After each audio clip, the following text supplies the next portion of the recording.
미스바드 성경이라는 말씀을 제목으로 이 시간 은혜 나눕니다. 6장에서 우리는 블레셋에서 빼앗겼던 언약궤가 베스미스로 돌아왔으나 언약궤를 들여다본 이 탓에 하나님께서 재앙을 내리심으로 베스미스 사람들이 법궤를 기럇 여아림 사람들이 옮겨갈 것을 요청한 사실을 살펴보았습니다. 오늘 본문 7장은 그 이후의 상황에 대해 그리고 특별히 사무엘의 주도하에 개회한 미스바 대승회를 다루고 있습니다. 그 제도를 어떻게 진행되는지 살펴보며 또 우리 성령 하나님께서 오늘 우리에게 주시는 음성을 듣기를 원합니다. 우리 1절 말씀 같이 한번 다시 읽겠습니다. 기럇 여아림 사람들이 와서 여호와의 궤를 옮겨 설에 사는 아비나답의 집에 들여놓고 그의 아들 엘르아사를 거룩하게 구별하여 여호와의 궤를 지키게 하였더니 아멘. 기럇 여아림 사람들은 베스미스 사람들의 요청을 받아들여서 여호와의 언약궤를 옮겨옵니다. 한편 블레셋에서부터 이스라엘로 되돌아온 언약궤가 실로로 가지 않고 이처럼 기럇 여아림에 보관되게 된 이유가 있습니다. 이 기럇 여아림은 이 숲의 성읍이라는 뜻이죠. 베스미스 이 북동쪽 약 14km 지점에 또 예루살렘 북서쪽 약 13km 지점에 위치한 곳입니다. 베스미스 사람들의 법궤를 기럇 여아림으로 보내려고 하는 것은 베스미스에서 가까웠을 뿐만 아니라 베스미스와 마찬가지로 블레셋인의 영향권 아래에 있던 곳이었기 때문입니다. 블레셋 사람들이 하나님을 지없인 정도로만 여겨서 이곳저곳으로 법궤를 옮기면 재앙이 그칠 줄 알고 옮겼던 것처럼 이 베스미스 사람들 역시 하나님의 교회에 대한 미신적인 생각으로 빨리 법궤를 옮기려 했던 것입니다. 자신들의 죄를 회개하려고 하지는 않고 말입니다. 자신들이 저지른 죄를 깨닫지 못했던 것입니다. 하나님의 택한 백성인데 참 어처구니 없는 그런 일입니다. 하나님을 알되 제대로 알아야 합니다. 그리고 하나님을 알 수 있는 가장 좋은 방법은 우리에게 주신 하나님의 말씀인 성경을 통해서입니다. 성경을 통해서 우리는 하나님을 바로 알 수 있기 때문입니다. 그래서 우리가 항상 잊지 말아야 합니다. 말씀을 통해 하나님을 바로 알 수 있고 하나님을 바르게 알아야 바로 섬길 수 있고 바로 믿어야 바로 섬길 수 있다는 겁니다. 죄송합니다. 목사의 병이 다 갑자기 도져서 분명히 앉아있어야 될 자리에 성도가 앉아있지 않으면 걱정이 돼가지고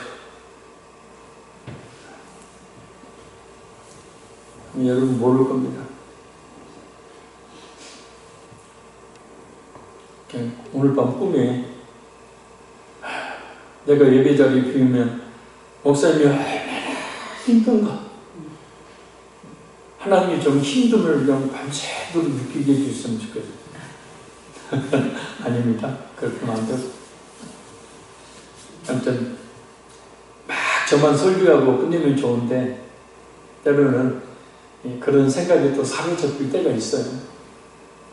그래서 찬송을 틀리기도 하고 새벽에도 가끔 그러기도 하고 설교하다가도 계속 생각이 나니까 아무튼 저를 불쌍히 여기셔서 예배 자리에 꼭 나오시면 바랍니다. 자, 그래서 이 거꾸로 말을 하면 말씀을 읽거나 듣지 않으면 하나님을 바르게 알 수 없다는 거예요. 그러면 하나님을 알 수 없으면 바르게 알지 못하면 바르게 믿지를 못하는 거예요. 그럼 바르게 믿지를 못하는데 어떻게 바르게 섬길 수가 있겠느냐라는 거예요. 그래서 우리가 늘 말씀을 통해서 하나님을 바로 알아야 합니다. 그래야 바로 믿고 하나님을 바로 섬길 수가 있기 때문입니다. 그래서 호세아 선지자가 호세아 6장 3절에 이렇게 외쳤죠. 그러므로 우리가 여호와를 알자. 힘써 여호와를 알자. 그들이 여호와를 모르고 있는 건 아니었잖아요. 그들이 또 제사를 드리지 않고 예배를 드리지 않고 있는 것은 아니었어요. 근데 그들은 우상을 여전히 숭배하고 있었고 그들이 번성함으로 말미암아 하나님을 잊고 하나님을 떠나버렸고 형식적인 신앙에 사로잡혀 있었기 때문입니다. 그래서 호세아 선지자가 생각하기에, 아니 하나님께서 이스라엘 백성들을 향하여 생각하기에 가장 첫 번째 있어야 될 것은 하나님이 누군지를 알아야 된다는 거예요. 아멘. 그래서 우리가 여호와를 알자, 힘써 여호와를 알자. 그래야 바로 믿고 바로 섬길 수 있기 때문이라는 겁니다. 자, 중요한 것은 기럇 여아림이 언약궤를 자신들의 땅으로 옮겨왔다는 것입니다. 블레셋 땅에서 뿐만 아니라 베스메스에서도 재앙을 내렸던 그 여호와의 언약궤를 옮겨온 것은 하나님의 임재의 상징이기 때문이고, 또 여호와의 영광을 이스라엘로 임하게 하기 위해서이기 때문입니다. 실제 재앙을 당할 수도 있었음에도 불구하고 언약궤로 옮겨온다는 것은 그만큼 그들의 하나님의 임재를 사모했음을 이야기합니다. 계속해서 블레셋에 있어서 계속해서 재앙을 내리셨죠. 베스메스에서도 재앙을 내리셨어요. 그러면 분명히 기럇 여아림으로 자신들의 땅으로 그 여호와의 언약궤를 가져오게 된다면 조금만 잘못하면 재앙을 얼마든지 받을 수 있었다는 거예요. 그런데 그럼에도 불구하고 그들은 전혀 거부하지 않고 여호와의 언약궤를 가지고 옵니다. 하나님의 임재를 사모했고, 하나님의 그 영광이 이가봇, 하나님의 그 떠났던 영광이 다시 이스라엘에게 돌아오기를 간절히 바랐기 때문입니다. 아멘. 어떤 어려운 상황이 온다고 하더라도 하나님의 신앙과는 절대 바꾸지 않아야 합니다. 사실 우리 신앙은 우리 자신의 이익과 편함 등을 포기해야 하는 경우들이 많기 때문입니다. 예를 들면 기도하러 교회에 나오기 위해서는 쉼과 또 생활의 편함을 포기해야 합니다. 이 밤에 여러분 그렇게 하고 나오셨잖아요. 기도하러 나오는 것을 무조건 막아서는 마귀의 달콤하고 강한 유혹 또한 포기해야 합니다. 그러나 그럼에도 불구하고 우리는 기꺼이 기도하기를 쉬지 말아야 합니다. 언약궤가 옮겨진 곳은 산에 사는 아비나답의 집입니다. 아비나답은 이 기럇 여아림, 이 성의 이 중심이 아닌 어떤 산지에 위치하고 있었던 곳에 살았던 사람입니다. 아직은 성읍 중앙에 이 언약궤를 들여놓지 못하고 있음을 봅니다. 아비나답의 행적은 성경에 나와 있지는 않지만 사무엘하 6장 1절에서 5절을 보면 훗날 그의 아들들이 언약궤를 예루살렘으로 옮기는 일을 맡은 것으로 봐서 레인이었음을 알 수가 있습니다. 바로 이 아비나답의 아들들이 나중에 언약궤를 예루살렘으로 옮기는 막중한 사명을 감당하고, 그러니까 어찌 보면 하나님께서는 그 가정에 그 자녀들에게 복을 주시기 위해서 하나님의 섭리 가운데 언약궤가 아비나답의 집으로 옮겨지게 한 거라는 얘기입니다. 우연이 없죠. 기럇 여아림 사람들은 하나님의 언약궤를 사망의 도구로 여기는 것이 아니라 하나님의 거룩한 궤로 여겨서 합당한 조치를 취합니다. 바로 아비나답의 아들 엘르아사를 거룩하게 구별해서 곧 제사장으로 세웁니다. 그의 임무는 여호와의 궤를 지키는 것이었습니다.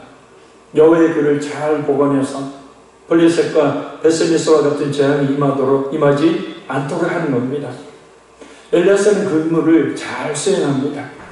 그래서 아주 중대한 결과를 가져옵니다. 자, 우리 2절 읽겠습니다. 그가 기럇 여아림에 들어간 날부터 20년 동안 오래 있으니라. 이스라엘 온 족속이 여호와를 사모하니라. 아멘. 하나님의 언약궤는 기럇 여아림에서 20년 동안 보관됩니다. 그러나 사무엘하 6장 13절과 12장 17절을 보면 법궤가 지금 이 아비나답의 집에서 다윗에 의해서 다윗성으로 옮겨지기까지 70년이 걸립니다. 그러니까 70년 동안 기럇 여아림에 보관이 되어 있었어요. 그런데 20년이라고 이야기한 것은 사무엘이 이스라엘 백성들에게 회개를 촉구하기 시작한 때가 바로 기럇 여아림의 언약궤가 보관된 20년이 된 때이기 때문입니다. 언약궤가 예루살렘으로 가는데 70년이나 걸린 것은 여러 의견들이 있지만 엘리의 아들들의 범죄로 법궤를 빼앗겼기 때문에 하나님의 허락이 없으면, 하나님의 특별한 지시가 없는 상황에서는 다시 실로로 가져갈 수 없었기 때문이라는 거예요. 언약궤가 예루살렘 성으로 다시 돌아오는 것, 그것조차도 하나님의 허락하심이 있어야 된다는 거예요. 그런데 아주 중요한 사건이 벌어지죠. 바로 이스라엘 온 족속이 여호와를 사모하니라. 이 사모하다는 말은 몹시 슬퍼하다, 큰 소리로 울부짖다라는 뜻입니다. 이스라엘 백성들이 하나님께 회개하며 울면서 부르짖는 것을 가리킵니다. 하나님의 말씀을 저버리고 우상을 숭배하며 하나님께 범죄함으로 말미암아서 그 블레셋의 통치와 억압을 당한 것으로 인해서 하나님께 회개하며 부르짖고 있는 겁니다. 비록 하나님의 언약궤가 기럇 여아림의 외곽에 보관되어 있었지만 그 하나님의 언약궤의 그 상징적인 의미가 바로 이스라엘 백성들에게 이루어지고 있는 거예요. 전체 이스라엘 백성들이 회개하기에 이르렀던 것입니다. 쉽게 말하면 고작 그 하나님의 법궤가 이스라엘 땅, 그것도 변방에, 국경지대에 있는 변방의 기럇 여아림 한쪽 구석에 임했음에도 불구하고 그 여호와 언약궤에 곧 하나님의 임재의 그 놀라운 영광이 전체 이스라엘 가운데 임했다는 거예요.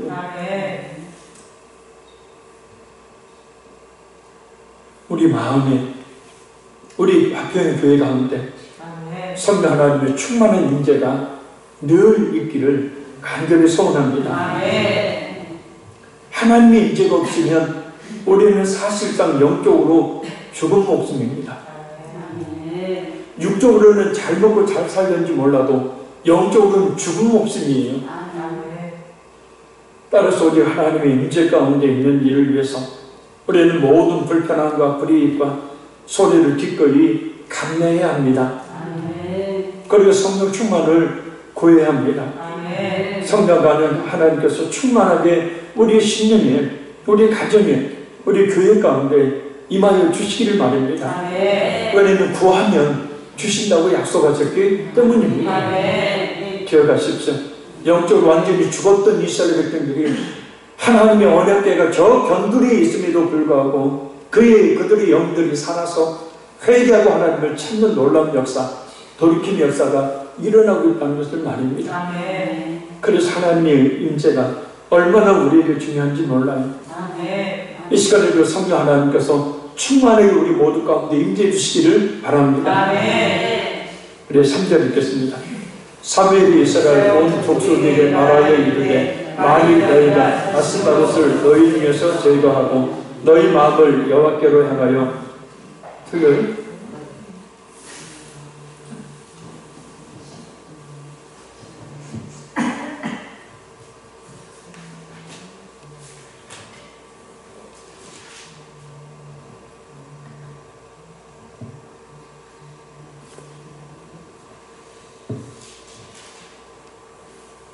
칠 장 3절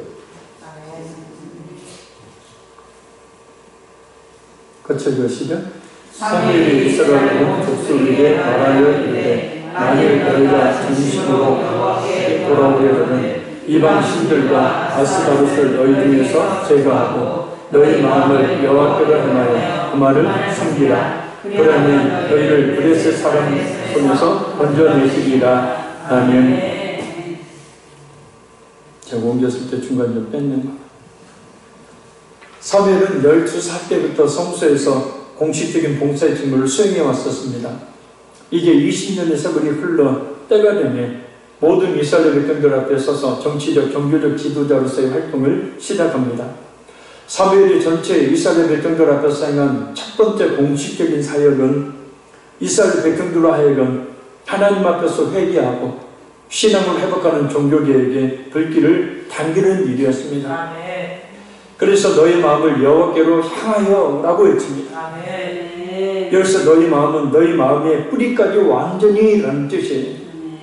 할렐루야. 그리고 향하여 라는 말은 회복하다, 회개하다 라는 뜻입니다. 그러니까 삶의 전 영역에서 철저한 회개를 촉구하고 있는 내용입니다. 그 회개의 가장 첫 출발은 이스라엘의 그 아스다롯을, 바알들과 아스다롯을 제거하는 일입니다. 이 바알은 만유의 주, 소유자라는 뜻입니다. 원래 바알은 하나님께 썼던 그런 호칭이죠. 근데 하나님께 쓰지 않고 결국은 이 우상에게 바알이라는 호칭을 써버립니다. 그래서 이 베니게와 가나안 족속들의 최고의 남신이었고 또 농경신입니다. 풍년과 풍요를 가져다 주는 신으로 숭배되었던 그런 신입니다. 아스다롯은 최고의 여신으로, 성의 여신으로 숭배되었습니다. 가나안에서 이 두 신은 같이 숭배되었습니다. 그리고 제사의식에서 음란한 행위가 필수적이어서 이스라엘이 하나님과 정상적인 관계를 회복하기 위해서는 먼저 이 같은 우상을 제거해야만 했습니다. 왜냐하면 진정한 회개와 개혁은 하나님과 사람 사이를 가로막는 우상을 제거하는 것으로부터 출발하기 때문입니다. 그러나 그동안 익숙하게 섬겼던 우상을 한순간에 버린다는 것은 결코 쉬운 일이 아닙니다. 그래서 진정한 회개는 쉽게 할 수 있는 것이 아닙니다. 완전히 우상을 떨쳐버리기까지 치열한 영적 싸움을 싸워야 하기 때문입니다. 악한 말이란 놈이 종으로 삼아서 자신을 숨기려고 했던 자들을 쉽게 내어줄 리가 없기 때문입니다. 그러나 그리하면 너희를 블레셋 사람의 손에서 건져내시리라. 곧 블레셋의 압제로부터 벗어나려면 철저하게 회개하는 종교 계획을 단행해야 한다는 뜻입니다. 우리가 죄를 끊어버리는 일은 쉽게 되는 일이 아닙니다. 히브리서 10장 4절 말씀입니다. 너희가 죄와 싸우되 아주 피 흘리기까지는 대항하지 아니하고 그랬어요. 당시 헬라에서는 원형 경기장 안에서 펼쳐지는 권투 경기에서 피를 흘리는 시합이 행해졌습니다. 바로 이를 예로 든 것입니다. 당시 일부 유대 교사들은 생명을 보호하기 위해서 하나님 이름을 모독하지 않는 하는 율법을 대부분 어길 수 있다고 가르쳤지만 조력교의 순교자들은 자신들의 생명을 구하기 위해서 계명을 어기는 것은 하나님의 이름을 모욕하는 것과 다르지 않다고 믿고 기꺼이 순교의 제물이 됩니다. 따라서 죄와 싸우되 피 흘리기까지라는 말씀은 곧 성도에게 닥치는 최고의 시험인 순교를 말합니다. 예수님은 믿음이 무엇인지를 보여주시기 위해 곧 죄와 싸워 이기는 것이 무엇인지를 보여주시기 위해서 십자가에서 자신의 피를 흘리셨죠. 수많은 믿음의 사람들은 예수님을 믿는 믿음과 자신의 생명의 기로 속에서 자신의 생명보다는 기꺼이 예수님을 향한 믿음을 택했습니다. 많은 믿음의 사람들은 잠시 누리는 이 세상의 쾌락과 즐거움보다는 기꺼이 주님을 위한 삶을 택하였습니다. 거기에는 전사자를 빼앗기는 핍박, 옥에 갇히는 박해, 그리고 심지어 자신의 생명을 내어놓아야 하는 순교의 상황들이 눈앞에 펼쳐졌지만 그들은 그런 핍박을 두려워하지 않고 오히려 대항하여 싸워 이겼습니다. 이보다는 못하겠지만 그러나 우리의 연약한 믿음으로 감당하기 어려운 시험들이 여전히 우리에게 옵니다. 저와 싸움들 말입니다. 세상의 즐거움이냐 아니면 하나님을 향한 예배와 기도냐, 물질에 대한 소유욕이냐 아니면 하나님 나라를 위해 즐거이 드리느냐, 나만을 위한 시간을 갖느냐 아니면 나의 구원자가 되시는 예수님의 몸인 교회를 위해 충성과 봉사를 하느냐, 죄가 주는 쾌락과 즐거움이냐 아니면 말씀에 순종하는 경건함이냐, 이러한 여러 신앙의 갈등 가운데서 우리는 과연 어떤 길을 택해야 할까? 다시 한번 철저하게 하나님께 돌아서는 결단을 우리 모두가 해야 될 줄로 믿습니다. 왜 그렇게 해야 할까? 이제 4절 읽겠습니다. 이에 이스라엘 자손이 바알들과 아스다롯을 제거하고 여호와만 섬기니라. 아멘. 놀랍게도 이스라엘 백성들은 사무엘의 말에 순종해서 바알들과 아스다롯을 제거하고 여호와만 섬깁니다. 이스라엘 백성들이 이렇게 온전히 순종했던 이유는 두 가지라고 봅니다. 첫째, 그동안 사무엘의 말이 하나도 땅에 떨어지지 않았기 때문에, 또한 하나님이 그와 함께 하신다는 믿음 때문에 백성들이 순종했다는 겁니다. 곧 사무엘이 외친 종교개혁의 외침을 하나님의 말씀으로 받았기 때문이라는 거예요. 여기에는 사무엘이 가지고 있던 능력, 영향력, 아니 하나님께서 사무엘과 함께 하시는 것을 이스라엘이 분명하게 인식하고 있었기 때문이라는 겁니다. 만약 사무엘이 아닌 엘리 제사장이 외쳤다면, 엘리의 두 아들인 홈리와 비느하스가 외쳤다면 어떻게 되었을까? 우리의 말의 이 진정한 권위는 하나님께서 우리와 함께 하시면서 나옵니다. 따라서 하나님께서 우리와 함께 하시도록 늘 말씀과 기도에 열심을 내야 됩니다. 그래서 우리의 말들이 권위가 있어 많은 초력을 발생하는 말과 행동들이 되도록 해야 합니다. 둘째는 블레셋의 압제로 인해서 이스라엘 백성들의 고통 중에 부르짖던 때였기 때문이라는 것입니다. 계속되는 블레셋의 압제는 이스라엘 백성들이 숨기고 있던 바알과 아스도롯이 얼마나 허무한 그런 것인지를 증명하는 결과였습니다. 그래서 그러한 고통 중에 하나님께 부르짖을 수밖에 없었고, 이런 상황에 주어진 사무엘 외침은 분명 그들로 하여금 붙들지 않을 수 없는 하나님의 말씀으로 그들의 신념에 바뀌었을 것이 틀림이 없습니다. 그래서 고난이야말로 진정 하나님을 똑바로 바라볼 수 있도록 만듭니다. 고난은 하나님께서 하나님을 똑바로 바라보지 못하도록 막는 모든 것을 제거하시는 일이기 때문입니다. 이사야 3장 1절에 3절 말씀입니다. 보라, 주 만군의 여호와께서 예루살렘과 유다가 의뢰하며 의지하는 것을 제하여 버리시되, 곧 그가 의지하는 모든 양식과 그가 의지하는 모든 물과 용사와 전사와 재판관과 선지자와 복술자와 장로와 50부장과 귀인과 모사와 정교한 장인과 능란한 요술자를 그리하실 것이며. 아멘.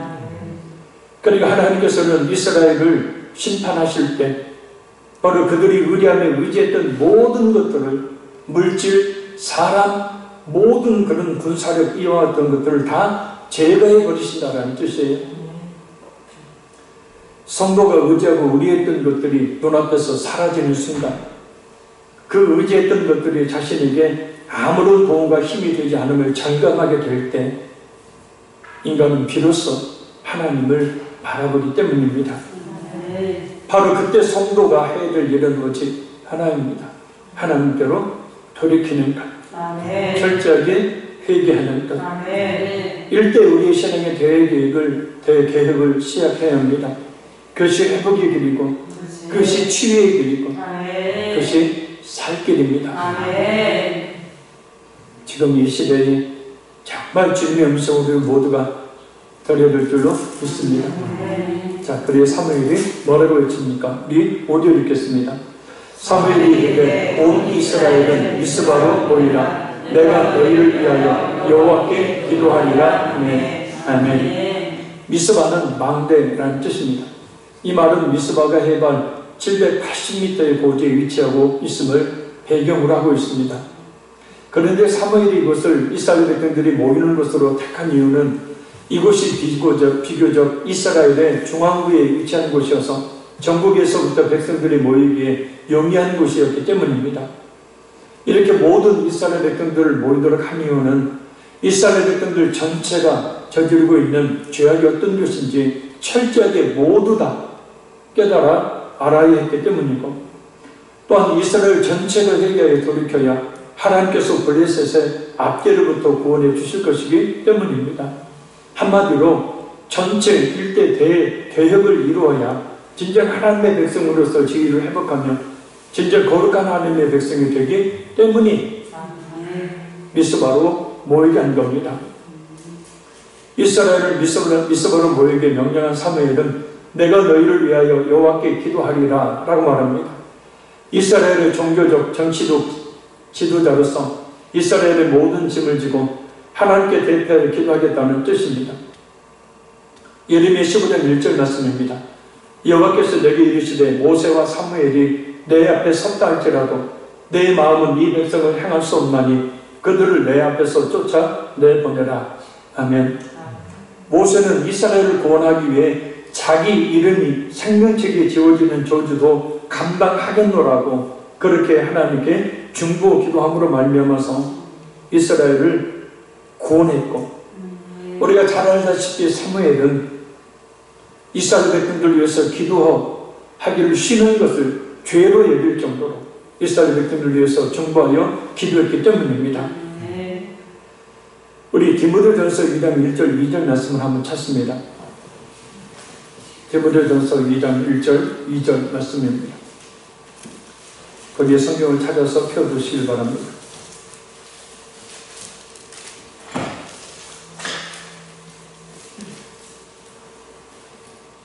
디모데전서 2장 1절 2절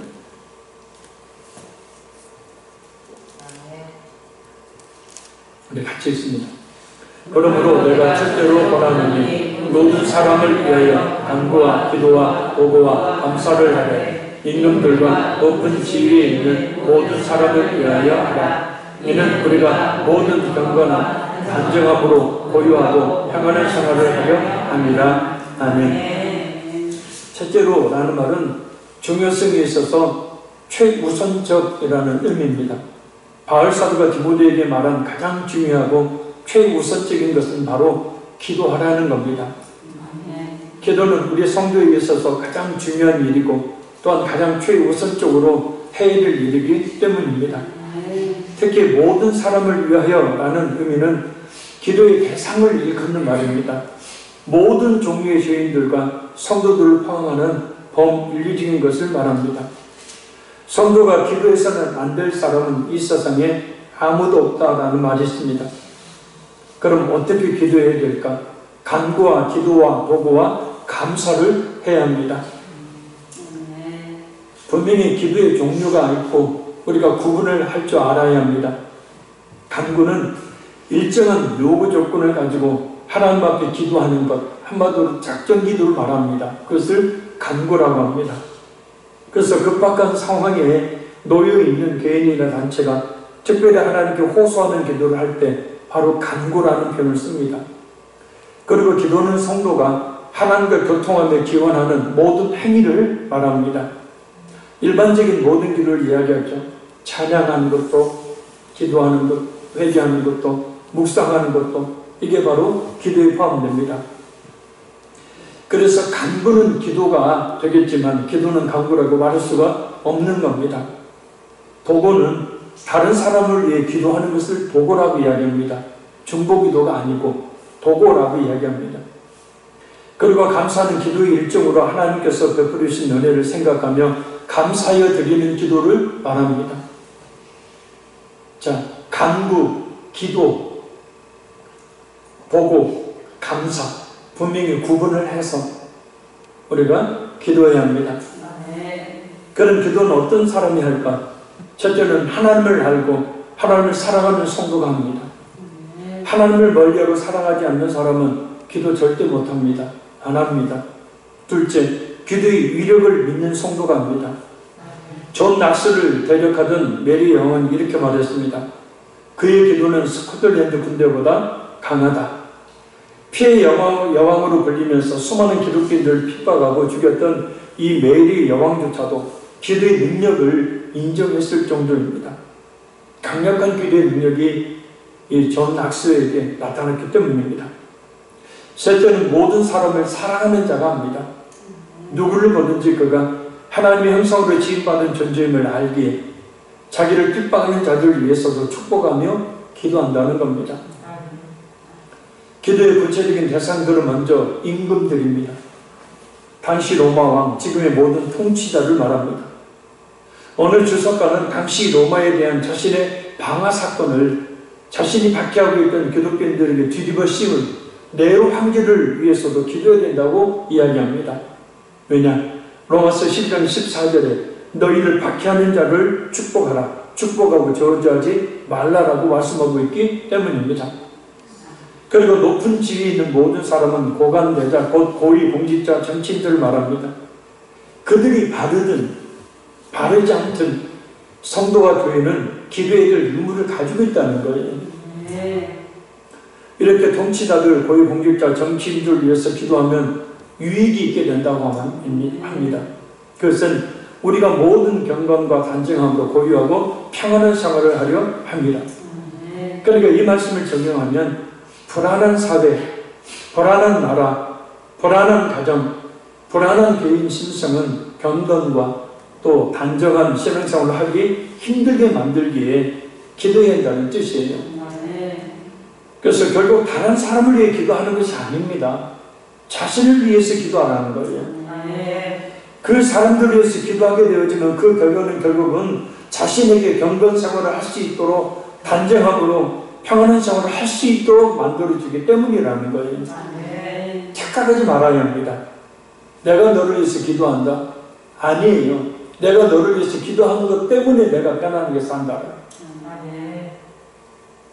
그래서 바울사도는 때로는 간구, 때로는 기도, 때로는 다른 사람을 위한 기도인 보고, 때로는 감사의 기도를 쉼없이 했던 거예요. 루터는 보름스 종교회에 참석하기 전에 골방에 들어가 오랫동안 기도하고 힘을 얻어가지고 나왔었다고 합니다. 이를 지켜본 종교개혁자 멜랑톤은 이렇게 말했습니다. 그는 자기 이상의 사람이 되어가지고 나온다. 그러니까 기도는 연약한 자를 강하게, 불안과 두려움이 떠오른 자를 담대하게, 절망과 낙심 가운데 있는 자를 소망을 가진 자로, 어리석은 자를 하나님의 지혜로 충만하게 되게 만들기 때문이라는 거예요. 그러니까 기도하기 전의 사람과 기도하고 난 뒤의 사람은 완전히 다른 사람이 된다는 거예요. 진짜 기도할 때. 이런 유익이 있으니 우리가 마땅히 기도해야 되고, 그 기도의 중요성을 알기 때문에 사무엘은 하나님 앞에 자신이 생명을 내어걸고 하나님 앞에 이스라엘을 위해서 도구하겠다는 거예요. 자, 우리 6절 읽겠습니다.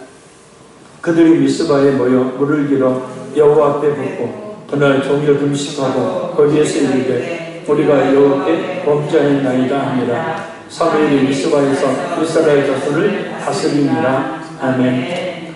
이스라엘 백성들은 미스바에 모여서 두 가지 회개를 합니다. 회개 행동을 합니다. 첫째는 물을 길어 여호와 앞에 붓는 행동입니다.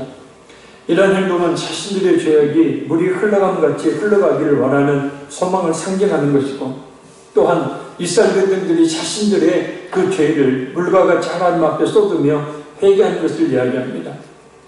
둘째는 종일 금식하는 겁니다. 이 금식은 철저한 자기 부정으로 말미암는 신앙의 행위죠. 당시에는 극도의 슬픔을 토로하는 가운데 하나님의 긍휼과 자기 말을 강구하는 참회의 가장 극적인 행동 중에 하나였습니다. 그러니까 이스라엘 백성들이 얼마나 철저하게 자신들의 죄를 고백하며 철저하게 회개했는지를 잘 알 수 있습니다. 진정한 회개란 바로 이렇게 하는 것을 말합니다. 돌이키려면 이렇게 철저하게 먼저 하나님 앞에 회개해야 합니다. 그것이 곧 교역이고, 그것이 곧 하나님이 원하시는 진정한 신앙의 회복이라는 것을 우리가 잊지 말아야 합니다. 말씀을 맺습니다. 우리 마음에, 우리 합병교회 가운데, 우리 가정 위에 성령 하나님의 충만한 임재가 있어야 합니다. 하나님의 임재가 없으면 우리는 사실상 영적으로 죽은 목숨이기 때문입니다. 우리 하나님의 임재 가운데 있는 이를 위해 모든 불편함과 불이익과 손해를 기꺼이 감내하고, 우리 하나님의 임재, 성령 하나님의 강력한 임재를 늘 구하는 우리 모두가 되기를 간절히 바랍니다. 이 밤에 성령의 그 임재를 간절히 간구하십시오. 세상의 즐거움이냐, 아니면 하나님을 향한 예배나 기도냐, 물질에 대한 소유욕이냐, 아니면 하나님의 나라를 위해 즐거이 드리느냐, 나만을 위한 즐거움의 시간을 갖느냐, 아니면 나의 본제가 되시는 예수님의 몸인 교회를 위한 충성과 봉사냐, 쾌락과 즐거움이냐, 아니면 말씀에 순종하는 경건함이냐, 이런 여러 신앙의 갈등 가운데서 우리는 과연 어떤 길을 택해야 할까? 철저히 하나님께 돌아서는 결단을 해야 될 줄로 믿습니다. 다시 한번 이 밤에 우리 신앙이 철저하게 개혁되어서 우리 주님께로 돌이키며 돌아서며 회복하는 역사가 있기를 간절히 바랍니다. 기도는 다른 사람에게 하나님의 은혜가 임하도록 하는 통로가 될 뿐만 아니라 우리 자신을 위한 일입니다. 연약한 우리를 강하게, 불안과 두려움이 떠오는 우리를 담대하게, 절망과 낙심 가운데 있는 우리를 소망을 가진 자로, 어리석고 미련한 우리를 하나님의 지혜로 충만하게 만드는 것이 바로 기도이고, 그래서 우리는 마땅히 기도해야 될 줄로 믿습니다. 아멘. 그래서 이번 노래 크게 세 가지 기도 제목으로 기도합니다. 성령이 충만한 인재를 위해서 기도하고, 또 한 가지 철저하게 모든 신앙에 있어서 개혁이 이루어진 역사가 있게 도와주시라고. 그래서 기도의 자리로 나가서 정말 완전히 바뀌는 자가 되어지는 일들이 날마다 있게 해주시라고 간절히 말씀 붙들고 기도하고 기도의 제목까지 기도합니다. 저희 세 번 간절히 우리 기도하겠습니다. 주여